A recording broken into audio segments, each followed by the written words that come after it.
Assalamualaikum warahmatullahi wabarakatuh. Halo teman-teman semuanya. Pernah gak sih kalian ngerasa deg-degan banget pas harus ngomong di depan umum? Kadang tuh sampai tangan kita ngerasa dingin, terus suara kita jadi gemeter. Bahkan sesuatu yang udah kita hafalin semua di otak itu tiba-tiba jadi blank gitu. Nah, tenang teman-teman, kalian di sini nggak sendiri kok. Dan di video kali ini kita bakal lanjut bahas gimana sih caranya supaya kita itu bisa lebih siap dan percaya diri ketika kita melakukan public speaking di depan umum. Oke, kenalin teman-teman, kembali lagi dengan saya Umu Salama, mahasiswi BKI semester 6 UIN Sultan Maulana Hasanuddin Banten. Dan di video kali ini adalah video lanjutan yang sebelumnya sudah saya upload. Jadi jangan lupa untuk cek kembali ya part-part sebelumnya agar teman-teman bisa paham lebih jauh lagi. Nah, kalau kita ngomongin public speaking nih, hal pertama yang paling penting itu sebenarnya adalah persiapan teman-teman. Persiapan ini bukan cuma dilakukan sebelum tampil aja loh, tapi juga ada waktu jangka panjang dan jangka pendek. Dalam jangka panjang ini kita perlu membentuk diri kita kayak seperti memperluas pengetahuan, kemudian menambah pengalaman, dan juga melatih mental supaya kita tuh lebih siap gitu tampil di depan umum. Sedangkan dalam jangka pendek kita tuh fokus kepada hal-hal teknisnya seperti menentukan topik, kemudian memahami tujuannya apa, kemudian mengenali siapa audiens yang akan kita hadapi, dan mengumpulkan bahan yang akan disampaikan. Jadi public speaking itu yang baik itu bukan hasil kebetulan, tapi hasil dari persiapan yang matang, teman-teman. Nah, setelah itu kita juga perlu loh menentukan metode penyampaian apa yang akan kita gunakan.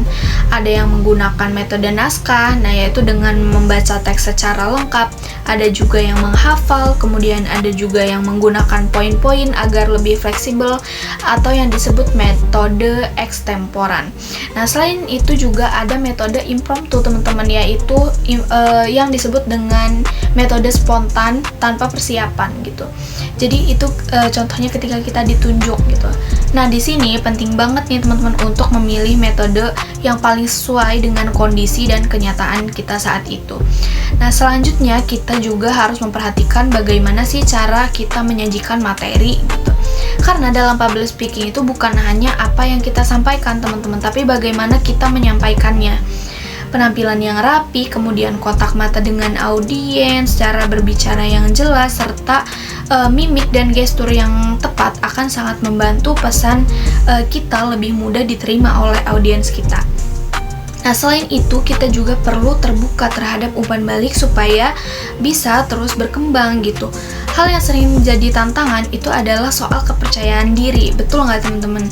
Banyak orang merasa harus percaya diri dulu baru berani tampil gitu. Padahal sebenarnya kepercayaan diri itu dibangun dari keberanian kita untuk mencoba terlebih dahulu. Nah, semakin kita sering latihan dan menghadapi rasa takut, maka rasa percaya diri itu akan tumbuh dengan sendirinya. Nah, dalam praktiknya public speaking juga punya berbagai gaya nih teman-teman.